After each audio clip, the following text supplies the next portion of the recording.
Halo semua, Kembali lagi di siaran Siniar Semantang.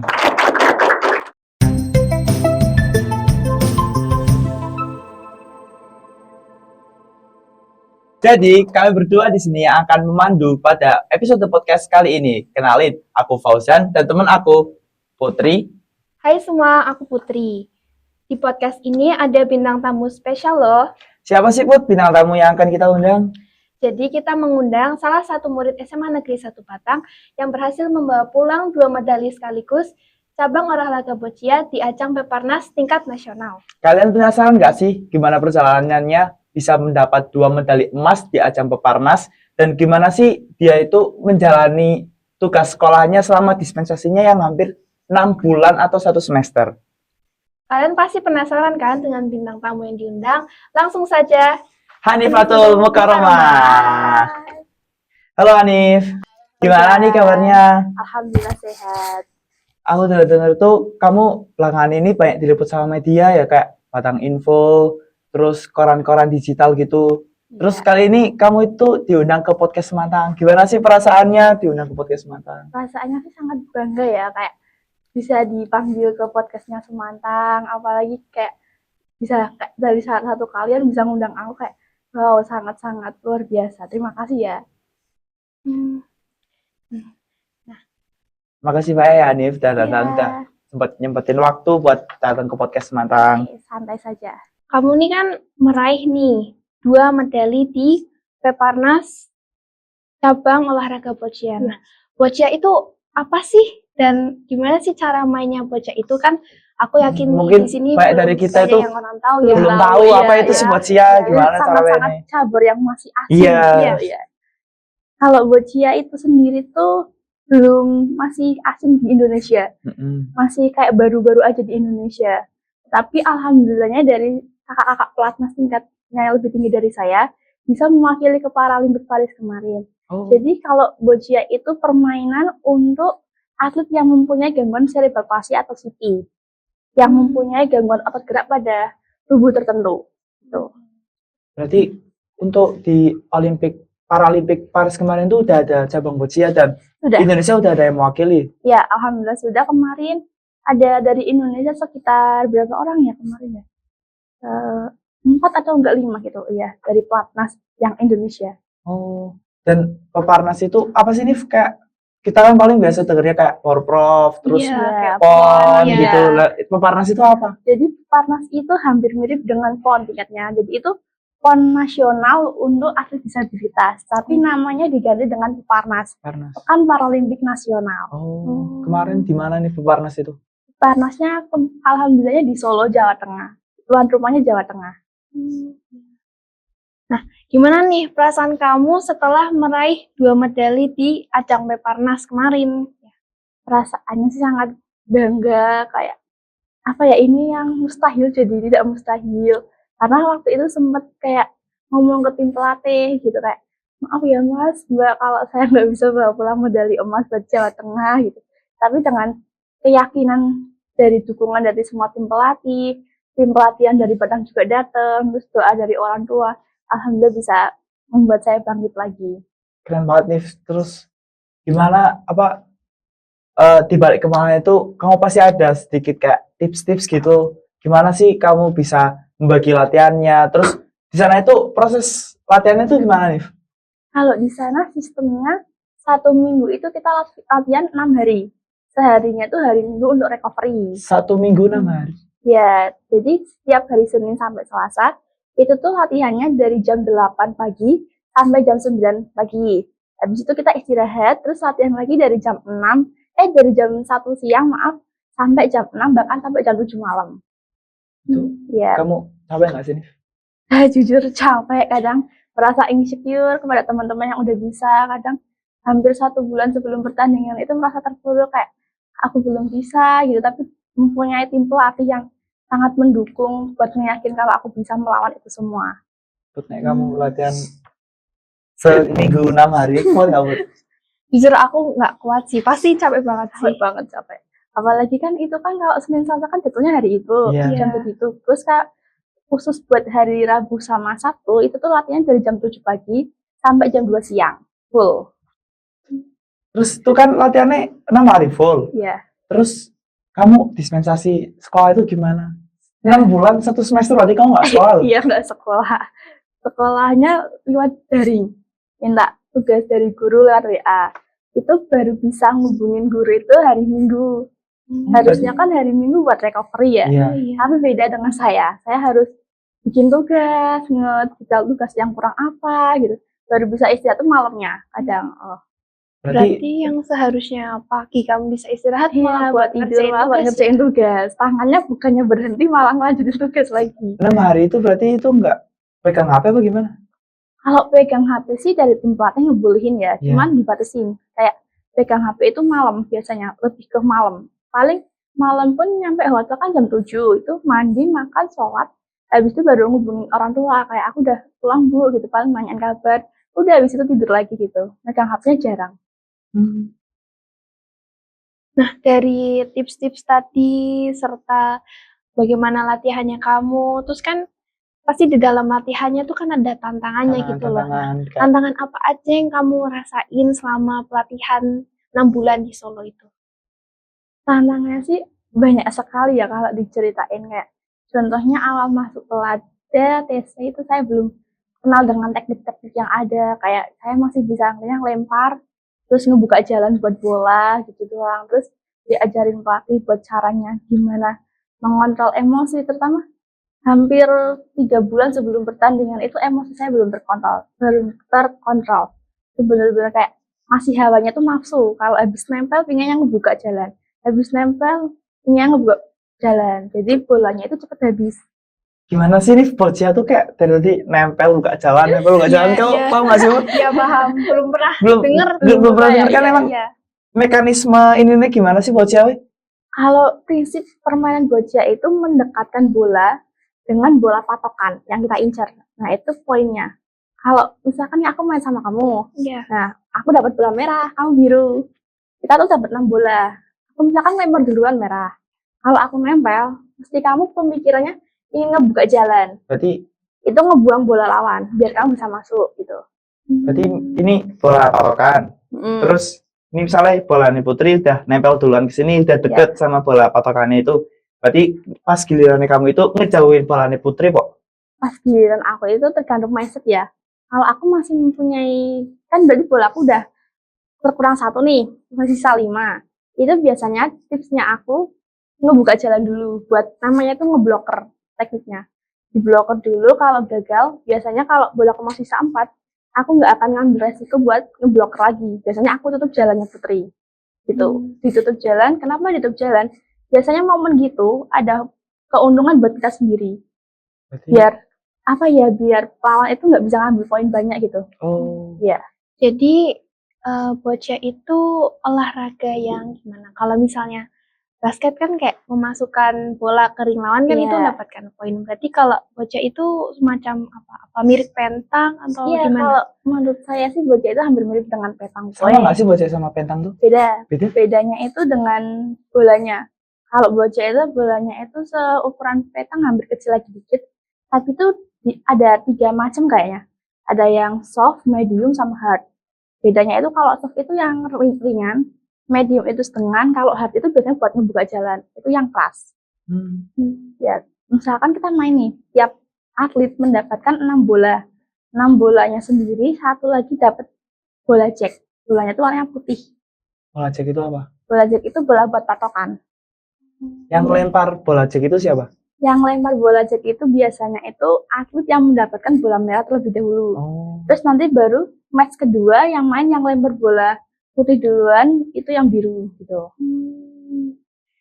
Gitu ya. Jadi apakah di bocah itu ada kayak jenis-jenisnya gitu? Misalnya kan kayak nomornya kayak lari kan ada lari 100 meter, lari 1.500. Terus ke bocah itu gimana? Ada, kalau bocah itu kalau lari kan kayak T berapa gitu kan. Iya, kalau di bocah itu bukan T, tapi BC.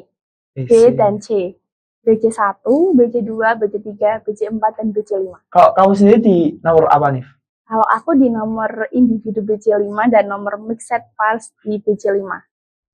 Gitu ya. Biasanya apa sih BC1, 2, 3, 4, 5 tuh? Kalau BC1 itu untuk Itu pahamku ya, kalau aku belum bisa menjalin dengan detail karena aku masih belajar dikit-dikit. Kalau menurut aku BC1 itu untuk atlet yang CP-nya itu parah, CP. Oh, yang ini gangguannya. geraknya parah ya. Terus kalau 2 itu yang CP tapi nggak terlalu parah. Dia masih bisa bergerak dengan, kalau BC1 itu mainnya pakai asisten. Iya. Jadi kalau dia mau main, asistennya di belakang, supaya megangin kursi roda. Terus kalau mau minta bola gini, angkat tangan gini, nanti dikasih bolanya. Kalau aku kan nggak tahu BC5 nggak pakai asisten kalau main sendiri apa sendiri gitu. Kalau BC2 itu CV yang nggak terlalu bisa dibilang CV parah tapi nggak terlalu parah, dia masih bisa apa-apa sendiri, soalnya mainnya nggak pakai asisten. Kalau BC3 permainnya menggunakan alat bantuan yang namanya apa ya, aku lupa, pokoknya alatnya itu hampir mirip dengan perosotan tapi kecil. Perosotan tuh buat ini, Pok, apa? Buat ngelemparin bolanya. Oh, berarti di gelindingin. Iya, jadi dia itu pakai asisten kalau BC3. Jadi nanti kan kita main nih, misalkan aku BC3 sama Putri. Iya. Kita mempunyai kayak apa ya, tulisan catatan gitu. Diperbolehkan membawa itu karena itu jarak ukuran kita. Kalau BC3 lebih dominan bukan ke akurasi, tapi lebih dominan ke otaknya, kayak permainan matematika gitu. Jarak segini aku harus melempar dengan berapa ukuran, berapa meter atau berapa gitu. Dia mainnya menggunakan asisten pelatih. Biasanya dianya minta tolong pelatih kayak kiri kanan buat ngatur apa tuh itu nih alatnya, itu namanya rem, baru inget aku. Oh, Iya. berarti bocah tuh nggak cuma kayak lempar kena kayak main apa, kelereng. Setahu tuh kayak bocah tuh kayak main kelereng gitu. Iya, orang lempar kena. awal aku masuk bocah tuh bahkan tetangga bilang gini, itu apaan, olahraga apa Nah, gitu. soalnya itu emang Cuman olahraga lempar baru. ya. Kalau ibu biasanya ibu yang marah kayak, ya wes lah Bu, nggak usah digagas gitu. Mereka nggak tahu kita harus mengefresh pikiran kita. Kita nggak boleh mempunyai masalah ketika bertanding. Kita harus enjoy, relax, anggap aja itu latihan gitu. Soalnya ketika kita emosi itu bisa mancing, kita nggak bisa ngejar poin. Itu kan jadi balik lagi nih ke tantangannya itu tadi kan, pertama kamu belum tahu tekniknya, terus kontrol emosi, terus tantangan lainnya itu apa aja? Tantangannya lain kayak apa ya, masih grogi, nervous. Biasanya kalau di luar lapangan aku enjoy, masih bisa ngomong ke pelatih kayak, aku lawannya ini nih Kak, aku habis ini harus apa gitu. Terus tapi kalau udah masuk di pertandingan, kalau latihan udah masuk pertandingan padahal latihannya sama teman sendiri mainnya. Kalau di gor biasanya itu udah nervous duluan, apa ya, mentalku udah kena duluan. Jadi langsung ngedown, udah aku nggak bisa apa-apa. Jadi sekarang mentalmu udah kuat. Iya, udah Nah, kuat. mental juara. Iya, betul. Kita hebat banget ya. Iya. Terus ada nggak sih sosok yang bisa memotivasi kamu? Terus gimana tadi tantangan-tantangan itu, kamu cara menghadapi tantangan-tantangan itu dengan seperti apa? Sosok yang menginspirasi sih banyak ya. Kalau saya terinspirasi dengan kakak-kakak atlet pelatnas yang aku ingin seperti mereka gitu. Aku jadiin mereka sebagai motivasi. Terus orang tua juga tak jadiin motivasi biar bisa membawa pulang medali emas gitu. Terus kalau untuk apa tadi tantangannya? Tantangan Ya, cara kamu menghadapi tantangan itu, problem solvingnya gimana? biasanya sih kalau aku punya pelatih yang perempuan di sana yang bisa apa ya, mendengarkan ceritaku ketika malam minggu. Biasanya habis latihan 1 minggu aku cerita ke dia kayak, aku masih gini Kak, gimana cara menghadapinya gitu. Dia cuma ngasih tips saja, Kak, kamu bisa melawan itu. Musuh terberatmu adalah dirimu sendiri. Kalau kamu udah bisa melawan itu, kamu bisa kok deh gitu, biasanya gitu. Sama kayak misalkan aku ngedown nih, terus dia tiba-tiba datang. Setiap aku tanding, kebetulan pelatihku yang perempuan itu mesti nonton aku buat jadiin patokan aku biar aku nggak nervous. Pas kamu tanding, orang tuamu itu datang nggak nih?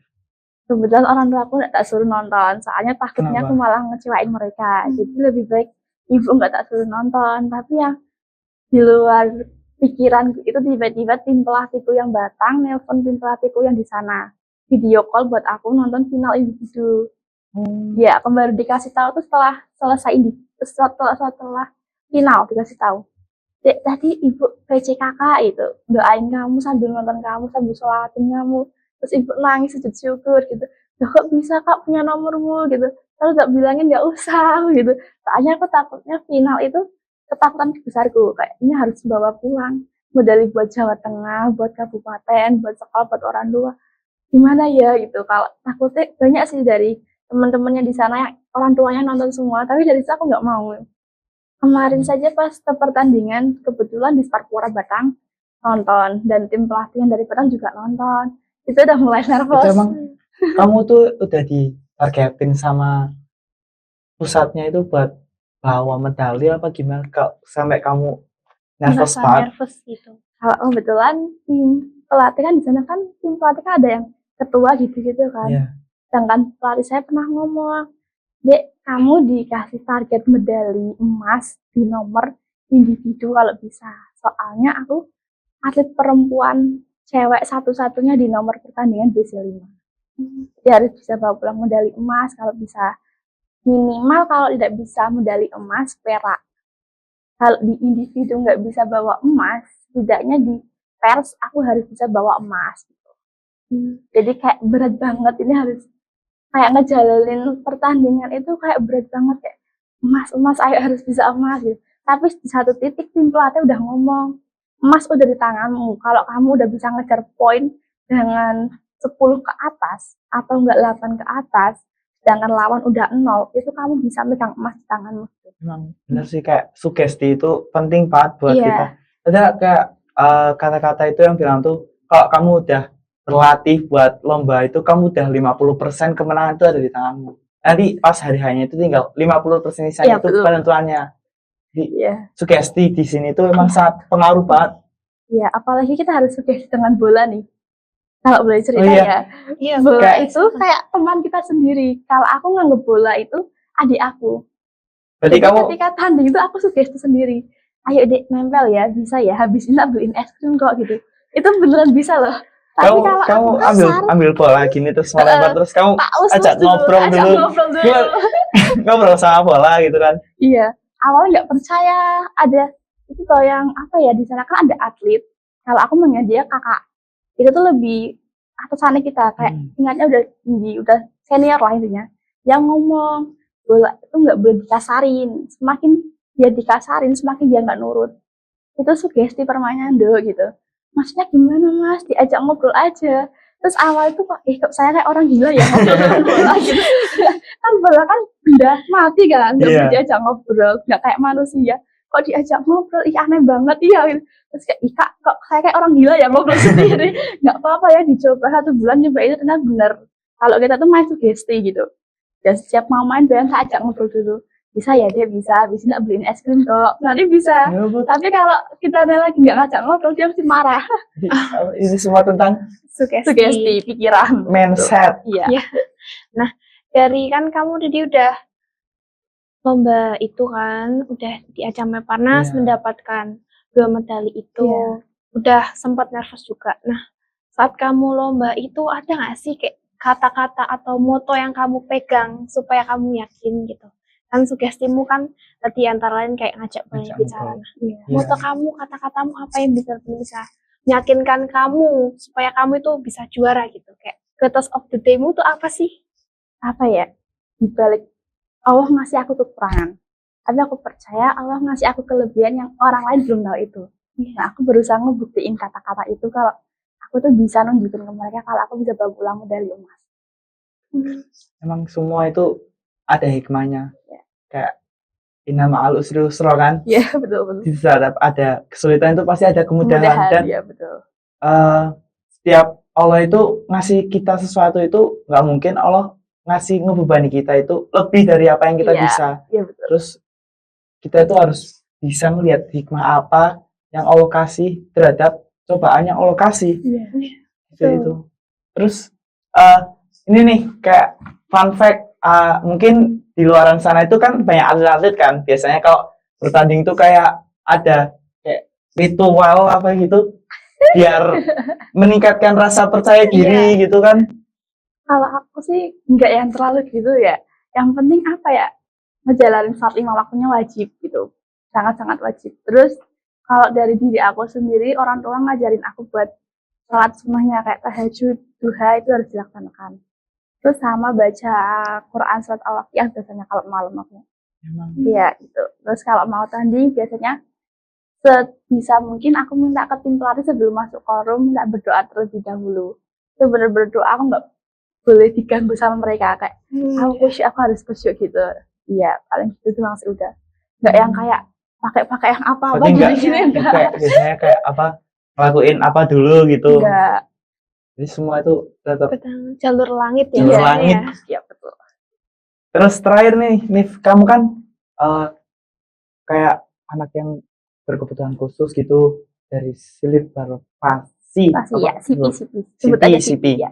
Tuh, kamu ada nggak sih pesan-pesan buat teman-teman yang kayak kamu itu biar mereka itu semangat untuk jalani hidup? Terus gimana kamu bisa mengatasi, mungkin mohon maaf ya kamu dulu pernah dibully atau gimana? Kamu itu cara mengatasi mereka itu gimana? Kalau pesan aku buat adik-adik di bawahku atau seumuranku yang disabilitas, aku minta tolong, kalian itu luar biasa kok. Kalian mempunyai kelebihan yang orang lain nggak punya. Percayalah itu. Dan apa ya, kuncinya satu, pede aja. Pede. Itu aja sih. Kalau untuk yang bullying dari aku sendiri pernah merasakan. Cuman aku tipe orang yang aku udah dikasih gini sama Allah, aku nggak mau ibuku tahu, orang tua aku tahu, nanti tambah sedih mereka gitu. Cukup aku aja. Terus aku pede tuh pernah loh, bahkan ibu itu dulu waktu TK ya, kan aku TK-nya di boleh cerita dikit nggak? Iya, iya, nggak apa boleh, Nif. boleh. TK-nya kan aku di TK biasa. Lah SD itu ibu ngetes aku. Kalau kamu tak sekolah di SLB gimana gitu. Mohon maaf ya kalau di apa SLB bukannya aku merendahin SLB, cuman dulu kan pemikiran anak kecil ya. Aku sempat ngomong ke ibu gini, aku inget banget. Aku di sekolah di SLB bukannya tambah pinter, tambah nggak pinter bu gitu. Tapi di satu sisi aku tuh pengen seperti anak-anak yang lain gitu. Aku tuh bisa gitu. Ya terus coba di sekolah biasa ternyata bisa. Bahkan guru-gurunya sangat baik banget. Nah mulai dari situ aku mulai bangkit, kayak aku tuh nggak boleh terpuruk, aku harus nguatin ibu, aku tuh bisa mengangkat derajat kedua orang tua. Nah, itu tuh harus kita mensugesti diri kita sendiri itu. Iya. Kalau emang mereka bully kita ya ya udah nggak usah dimasukin ke hati Nggak gitu usah kan. dimasukin ke hati. Kalau emang mereka Cukup nggak diem ngerugiin aja, kita, iya, cukup kita balas mereka dengan kebaikan aja, jangan balas kejahatan dengan kejahatan. Kuncinya tetap pede aja. Iya, betul, beda aja. Keren banget ya pesan-pesan dari Hanif, terus juga semuanya perjuangannya Hanif gitu ya. satu nih QOT di hari ini buat semua yang nonton podcast, kayak kata-kata hari ini apa? Bisa lihat ke sana itu kamera. Kata-kata hari Apa ini. ya, kata-katanya itu jangan lupa selalu bersyukur. Kalian itu apa ya, udah diberikan Allah rasa nikmat yang harus kalian syukuri. Jangan selalu melihat ke atas, tapi melihatlah ke bawah. Lihat kayak Ke lihatlah bawah ke atas masih, tuh buat motivasi kamu ya, biar tapi bisa lihatlah ke bawah lebih yang harus kita. lebih itu Ya, biar bisa betul. bersyukur ya. Itu keren banget kata-katanya. Terus akhirnya kita udah sampai ini di penghujung acara. Iya. Terus ditutup tadi dengan kata-kata dari Hanif. Terima kasih banyak ya Hanif udah datang, udah nyempetin Ya, waktu buat ke sama-sama. podcast ini, dan kamu itu benar-benar kayak sosok yang menginspirasi banyak orang. Dari kamu yang dulunya dibully, kamu ada Iya. kekurangan, tapi setiap kekurangan itu pasti ada kelebihan yang nggak Iya. orang miliki, ya kan? Iya benar-benar. Dan dari podcast bersama Hanif ini juga bermanfaat kan bagi kita para pelajar yang pengen berkarya sukses kayak Hanif gitu. Nah, sebelum kita tutup podcast ini, kita ada hampers kenang-kenangan nih buat Hanif. Apa nih? Terima kasih. Iya. Terima kasih ya. Mungkin Hanif ada lagi nggak sih, kayak mungkin bisa diminum dulu Hanif biar nggak tegang, nggak haus. Apa-apa. Itu Minum ya, bentar ya. ya nggak apa. Kamu bisa bayangin nggak dari mereka yang udah dibully, mereka itu kenapa bisa bangkit, bisa terus berkarya gitu kan. Terus oh iya, lupa ini di sini tuh ada medali, icon-icon terus khusus ada juga boneka-boneka di sini. ini. Eh, kamu bisa nggak sih jelasin dari Boleh, boleh. 1, 2, 3 ini tuh Iya. pasti ada Ada cerita, ada cerita sejarah dari tersendiri ini gitu kan. semuanya ya. Kalau medali yang atas sendiri itu kebetulan medali perunggu. Itu medali Peparprov 2023, dia adalah medali pertama yang aku miliki. Berarti kamu tuh Udah terjun ke berkarir, boccia itu langsung ke provinsi. Langsung ke provinsi, alhamdulillah. kamu sudah berkarir berapa lama nih kira-kira? Mulai masuk dunia olahraga boccia itu akhir 2022. Cuman sempat berhenti 1 tahun gara-gara di Kabupaten Batang belum ada fasilitasnya. Kayak bolanya, pelatihnya belum ada. Terus baru mulai kepanggil lagi pas udah ada pelatihnya. Waktu itu buat ngejar Peparprov. Soalnya sabar boccia itu pertandingannya ada di provinsi, nasional sama internasional. Ada yang di situ. Kalau ke Jurprov nggak ada. Kalau ke Jurprov pertandingannya itu seperti atletik, renang yang inti-inti aja. Kalau yang ini apa nih? Kalau yang dua ini satu medali emas individu BC5, satunya medali pers atau tim BC5. Ini yang kemarin berarti ya? Iya. 2. Sebenarnya medali itu bukan terbuat dari medali emas, Oh, medali iya. perunggu itu bukan terbuat dari perunggu ataupun emas sih. Mungkin Pak ya? Tapi terbuat dari keringat dan tekad. Ya, kayak kita tuh mesti kayak tanya-tanya dari emas tuh kayak dari emas beneran apa bukan gitu. Terbuat dari apa itu mesti berat banget kalau dijual gitu. Iya. Padahal itu nggak terbuat dari emas asli, terbuatnya dari tekad dan keringat sih kalau menurut. Keren banget ya In. Terus ini apa nih? Kalau itu masker dari Peparprov. Peparprov. Ini apa sih? Ya, Sapi. Kerbau atau sapi ya, nggak tahu, kayaknya sapi deh, lebih ke sapi ya. Kalau yang ini lebih ke kerbau Keraton Surakarta kalau Kerbau menurutku. yang Yang albino putih kalau di Surakarta Keraton itu. Surakarta itu ya. Kalau menurutku itu. Bahkan ini paras aja slogannya beda nanging didoyo. Apa itu? Apa itu? Apa ya, kalau artinya aku kurang paham, tapi itu Beda bermakna nanging banget sih. digoyo. Kamu selama di Solo pemusatan latihan tuh, kamu lihat di sana itu gimana sih? Kayak sana kan kayak masih ini loh, ke keraton. Iya. Pastinya kan suasananya di Batang sama di Solo Beda tuh banget. Beda ya. Bagi kamu Gimana tuh tuh? saat 6 bulan di sana kan nggak sebentar ya 6 Iya. bulan tuh. Itu pasti lama. Dan kamu ngerasain perbedaan apa sih? Oh, di Batang tuh gini, di Solo tuh gini. Apa yang kamu rasain itu? Kalau di Solo itu lebih ke orangnya sih. Orangnya sangat ramah Orangnya dengan ramah-ramah. disabilitas. Ya, Iya. mereka kota ramah disabilitas kalau menurutku. Ya, kalau di Batang kan kadang masih ada yang kayak kayak ngerendahin gitu-gitu kan. Ya. Terus juga fasilitas di Solo kayak tempat-tempat perwisataan itu tuh ada yang buat akses disabilitas, buat kursi roda. Kalau di Batang kan masih jarang Iya. ya. Mungkin nanti memang Batang itu masih kurang buat Iya. akses disabilitasnya. Dan mungkin cukup sekian ya obrolan kita pada podcast kali ini. Terus terima kasih banyak Hanif udah meluangin waktu buat hadir. Kamu ada kata-kata nggak buat Hanif gitu biar terus berjuang di karirnya? Aku ada. Ya, tetap semangat ya Hanif. Makasih. Tetap berikhtiar dan berdoa melalui jalur langit. Tetap sukses dan bisa melanjutkan karir boccianya lebih tetap baik lagi. tetap menginspirasi yang lain. Iya. Jadi, tepuk tangan dulu dong buat bintang tamu kita pada kali ini. Keren banget Hanif. Terus mungkin kita udah sampai ke penghujung acara. Kita tutup podcastnya kali ini. Sampai jumpa di episode selanjutnya teman-teman. Dadah.